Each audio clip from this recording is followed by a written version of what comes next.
Hey guys, I just want to make a real quick video on how to install a collar strap onto your receiver.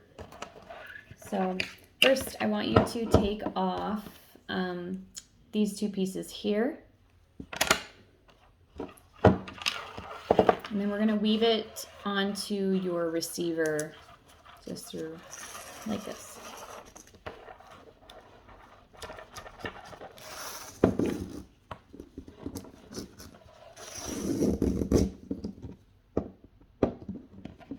Take your slide,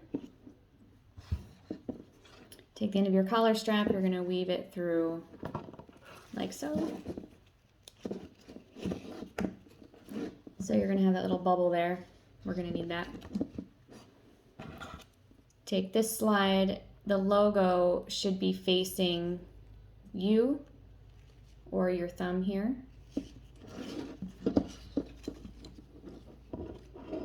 This part's hard to explain, I'll just have you watch.